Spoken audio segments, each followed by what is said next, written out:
सोचिए, क्या कोई ड्रामा सिर्फ एंटरटेनमेंट से बढ़कर भी कुछ हो सकता है? क्या वो एक क्रांति की चिंगारी जला सकता है?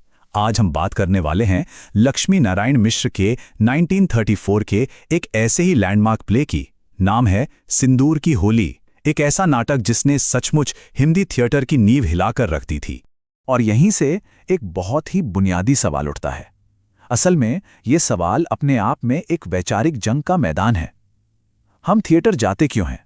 सच्चाई से भागने के लिए या फिर उसका सामना करने के लिए? और सिंदूर की होली की खासियत यही है कि वो सिर्फ ये सवाल पूछकर छोड़ नहीं देता, बल्कि इसी सवाल को अपनी आत्मा बना लेता है। तो इस नाटक के असर को पूरी तरह समझने के लिए हम इसे 5 हिस्सों में देखेंगे। सबसे पहले बात करेंगे नाटक के एक नए युग की, फिर देखेंगे कि इस पर इब्सन का क्या प्रभाव था, उसके बाद सिंदूर की होली का एक छोटा सा परिचय लेंगे और फिर इसकी 2 सबसे अहम महिला किरदारों और उनकी विचारधाराओं को समझेंगे, और आखिरी में हम उन सवालों पर गौर करेंगे जो इस नाटक को आज भी इतना जरूरी बनाते हैं। तो चलिए शुरू करते हैं। सबसे पहले थोड़ा वक्त में पीछे चलते हैं। देखिए, ये समझने के लिए कि सिंदूर की होली ने कैसी क्रांति ला दी, ये जानना बहुत जरूरी है कि उस वक्त रंगमंच की दुनिया कैसी थी जिसे ये नाटक चुनौती देने आया था। उस दौर का हिंदी थिएटर, जैसा कि लेखक खुद अपनी भूमिका में कहते हैं, एक तरह से कमजोर और ढीला ढाला सा था। स्टेज पर या तो पारसी थिएटर का जोर था, मतलब बड़े बड़े डायलॉग्स, खूब चमक दमक और मेलोड्रामा, या फिर शेक्सपियर के नाटकों की नकल होती थी। मकसद सिर्फ एक था, तमाशा। राजा महाराजाओं और देवी देवताओं की कहानियां दिखाइए या फिर बहुत सीधी सादी सी कोई नैतिक शिक्षा दे दीजिए। लेकिन आम इंसान की असली मुश्किलें, समाज का खोखलापन, इन सब के लिए स्टेज पर जैसे कोई जगह ही नहीं। लेकिन बदलाव की एक हवा चल रही थी, और दिलचस्प बात यह है कि यह हवा आई थी पश्चिम से, एक नॉर्वेजियन नाटककार के विचारों से। एक ऐसा आदमी जो थिएटर की परिभाषा ही बदल रहा था। वो ये बता रहा था कि थिएटर क्या कर सकता है और उसे क्या करना चाहिए। नाम था हेनरिक इब्सन। इब्सन का आइडिया अपने आप में बिल्कुल क्रांतिकारी था। उनका कहना था कि थिएटर सिर्फ मनोविनोद या कहिए टाइम पास के लिए नहीं है। उनका मानना था कि समाज की असली समस्याओं को अनदेखा करना ये तो न सिर्फ वक्त की बर्बादी है, बल्कि एक तरह से गैर जिम्मेदाराना भी है। उनके लिए स्टेज एक सोशल लैब की तरह था, जहां समाज के पाखंड और उसके सबसे कड़वे सच की चीरफाड़ होनी चाहिए। तो यहां पर हम 2 अलग अलग दुनियाओं की टक्कर साफ देख सकते हैं। एक तरफ है वो थिएटर जो एक सपने की तरह है, एक तरह का एस्केपिज्म, और दूसरी तरफ है इब्सन का समस्या नाटक, जो एक आईने की तरह काम करता है। ये दर्शकों को उनकी मुश्किलें भुलाने का मौका नहीं देता, नहीं, बल्कि उन्हें उन मुश्किलों से आंख में आंख डालकर देखने पर मजबूर करता है, ताकि लोग थिएटर से सिर्फ तालियां बजाते हुए ना निकलें, बल्कि बहस करते हुए निकलें। और बस आलोचना की इसी लहर ने लक्ष्मी नारायण मिश्र को प्रेरित किया। उन्होंने हिंदी रंगमंच के इस ठहराव को देखा और सिंदूर की होली को इसके एक सीधे जवाब के तौर पर, एक चुनौती के तौर पर लिख डाला। असल में मिश्र जी को हिंदी में समस्या प्रधान नाटक का पायोनियर माना जाता है। अब ये क्या है?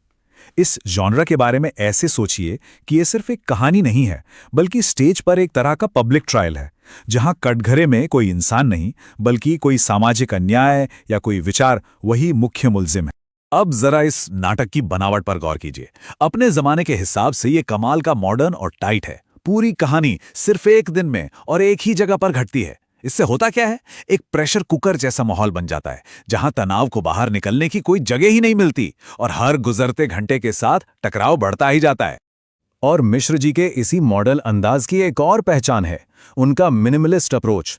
मतलब स्टेज पर कोई बेवजह की भीड़ भाड़ नहीं, बल्कि बस गिने चुने किरदार। इसका फायदा ये होता है कि हर किरदार को मनोवैज्ञानिक तौर पर गहराई से एक्सप्लोर करने का मौका मिल जाता है। और ये हैं इस वैचारिक शतरंज के खिलाड़ी। हमारे पास हैं मुरारी लाल, जो भ्रष्ट सत्ता के प्रतीक हैं। फिर हैं उनकी बेटी चंद्रकला, जो आधुनिकता और विद्रोह की आवाज है। एक तरफ है मनोरमा, जो परंपरा और कर्तव्य की जीती जागती मूरत है। और इन सब के बीच फंसा है मनोज शंकर, एक आदर्शवादी नौजवान। तो जाहिर है इनके बीच टक्कर होना तो तय था। और अब हम उतरते हैं नाटक के बिल्कुल दिल में, जहां हैं 2 महिलाएं जो 2 बिल्कुल अलग अलग दुनियाओं की नुमाइंदगी करती हैं। सबसे पहले मिलते हैं मनोरमा से। उनकी जिंदगी की कहानी जैसे परंपरा ने खुद लिखी हो। बचपन में शादी और सिर्फ 10 साल की उम्र में विधवा। वो उस कर्तव्य को, उस त्याग को स्वीकार करने का प्रतीक है जो समाज के बनाए नियमों ने उनके लिए तय कर दिया है। मनोरमा का ये एक डायलॉग सुनने में जितना सरल है, असल में उतना ही दिल तोड़ने वाला और गहरा है। जिस वस्तु का अनुभव हुआ ही नहीं, उसके अभाव का दुख क्या? सोचिए, उसके लिए विधवा होना किसी प्यार को खोना नहीं है, बल्कि समाज ने जो भूमिका उसे सौंपी है, बस उसे निभाते जाना है।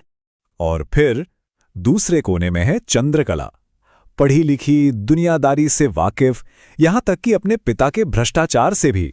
वो सब कुछ है जो मनोरमा नहीं है। एक ऐसी औरत जो नियमों को चुपचाप मानने के बजाय उन पर सवाल उठाती है और जो अपनी पर्सनल फ्रीडम पर यकीन रखती है। और फिर आता है वो पल जो इस नाटक को उसका नाम देता है, विद्रोह का एक ऐसा लम्हा जिसकी कोई मिसाल नहीं। बिना शादी के, सिर्फ और सिर्फ प्यार के दम पर चंद्रकला खुद को विधवा घोषित कर देती है। वो अपने प्रेमी के हाथ से अपनी मांग में सिंदूर लगवाती है और समाज के दिए इस प्रतीक को छीनकर उसे अपनी व्यक्तिगत पसंद का, अपने विद्रोह का हथियार बना लेती है। वो अपनी सिंदूर की होली खेलती है। तो सोचिए, एक ही स्टेज पे हमारे सामने दो विधवाएं हैं। एक वो जिसे समाज के हुक्म ने विधवा बनाया, और दूसरी वो जिसने अपने दिल के फैसले से ये पहचान खुद चुनी।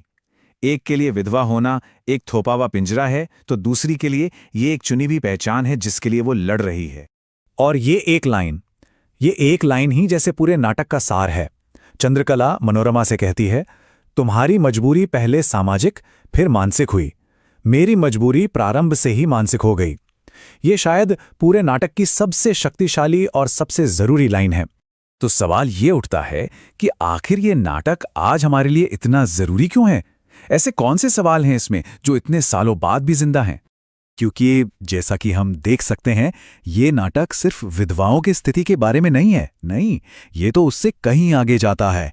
ये औरत की आज़ादी पर सवाल उठाता है, प्यार बनाम शादी की संस्था को कटघरे में खड़ा करता है, सिस्टम में फैले भ्रष्टाचार की बात करता है, और आखिर में ये तक पूछता है कि खुद कला का मकसद क्या है। ये हर चीज पर सवाल उठाने का एक खुला न्योता है। और मेरे ख्याल से यही इस नाटक की असली ताकत है। ये हमें बताता नहीं है कि क्या सही है और क्या गलत, नहीं, बल्कि ये तो चंद्रकला की व्यक्तिगत इच्छा और मनोरमा के सामाजिक कर्तव्य के बीच एक मंच सजा देता है और फैसला हम पर छोड़ देता है। और आखिर में ये नाटक हमें एक बहुत ही शक्तिशाली सवाल के साथ अकेला छोड़ जाता है। एक ऐसा सवाल जिसका कोई आसान जवाब नहीं है। सवाल ये कि क्या एक अधूरी लेकिन खुद चुनी हुई आज़ादी एक सम्मानित लेकिन थोपी हुई परंपरा से बेहतर है? सिंदूर की होली की महानता इसी बात में है कि वो हमें जवाब नहीं देता, और शायद इसीलिए ये एक टाइमलेस मास्टरपीस है।